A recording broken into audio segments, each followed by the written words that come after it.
Good morning. Welcome to on our class CGPS। तो बच्चों आपको आज जो है 13वें भाग में व्यवसाय अध्ययन के अंतर्गत आपको जो पढ़ाया था बच्चों 5 अध्याय में, उसी का आगे अपन 7वां अध्याय में सॉरी है ना बच्चों। तो उसी का 13वां भाग देखेंगे, प्रभावी संप्रेषण बाधाओं को दूर करने के सुझाव। तो किस प्रकार हम जो आते हैं प्रबंध संप्रेषण में जो है बाधाओं को दूर कैसे किए जाते हैं उसके बारे में बताया है। Suggestions are to overcomes barrier to communication. ठीक है बच्चों। तो सजेशन जैसे अपन होता है, सजेशन मतलब सुझाव होता है इसको, है ना। टू है ना, ओवरकम मतलब प्रभावी संप्रेषण है ना, जो है बाधाओं को कैसे दूर करता है, ओवरकम।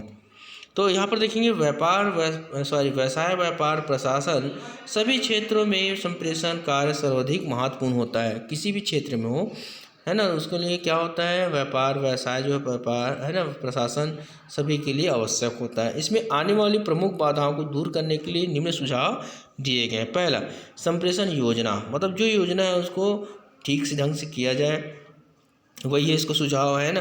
तो विभिन्न बाधाओं को दूर करने के उद्देश्य से प्रथम जो है सुझाव यह है कि संप्रेषण कार्य की एक सुनिश्चित योजना पहले से तैयार कर लेनी चाहिए।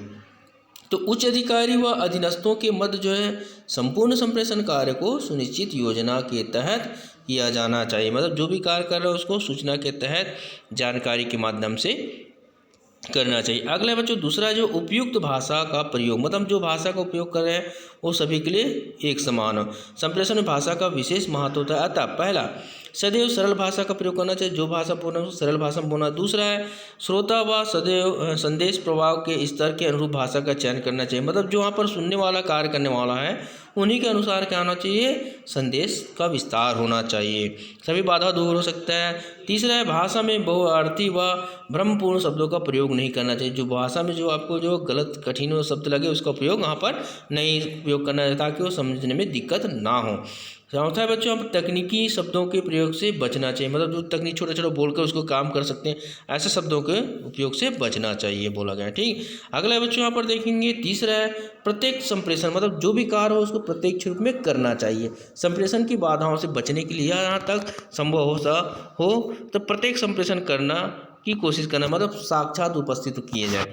इसके लिए संप्रेषण के स्तर को कम किया जाना चाहिए। मतलब जो है एक इधर उधर से ऊपर से नीचे जो आता है बच्चों उसको कम किया जाना, ताकि जो है अधिक से अधिक जो है प्रत्येक संप्रेषण किया जा सके, उसको पहुंचाया जा सके।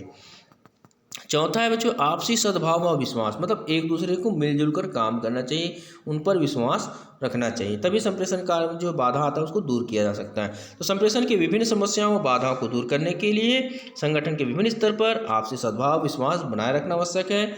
आपसी विश्वास रखने से क्या होता है, संप्रेषण को और अधिक प्रभावी ढंग से लागू किया जा सकता है। इससे औपचारिकता और अनौपचारिक दोनों ही संप्रेषण कारगर सिद्ध होगा। अगला है यथा समय संप्रेषण, मतलब हम एक समय से जो है संप्रेषण करते रहना चाहिए। प्रभावी संप्रेषण के लिए संवादों का समय पर संप्रेषण आवश्यक है, अर्थात संवाद का क्रियान्वयन होने का समय हो तभी संदेश का प्रेषण किया जाना चाहिए। साथ ही साथ जब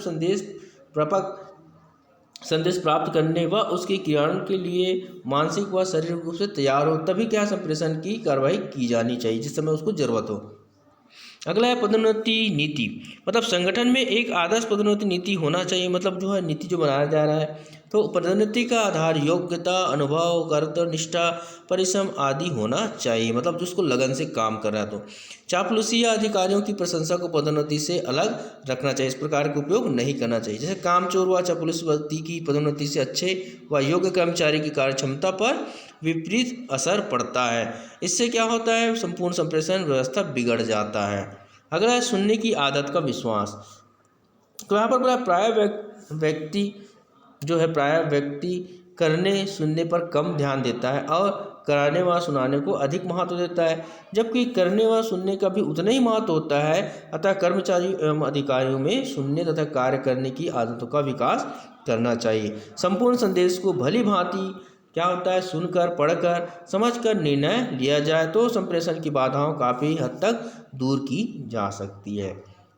अगले बच्चों यहाँ पर कक्षा 12वीं के लिए ध्यान रखेंगे। 8वां है सौहार्दपूर्ण मानवीय संबंधों की स्थापना, मतलब सहृदय दिल से तो यहाँ पर प्राय देखने में आता है कि जिस उपक्रम में आपसी सामंजस्य अच्छा है और मानवीय वातावरण सौहार्दपूर्ण है, वहाँ पर संप्रेषण की कोई समस्या नहीं आती है।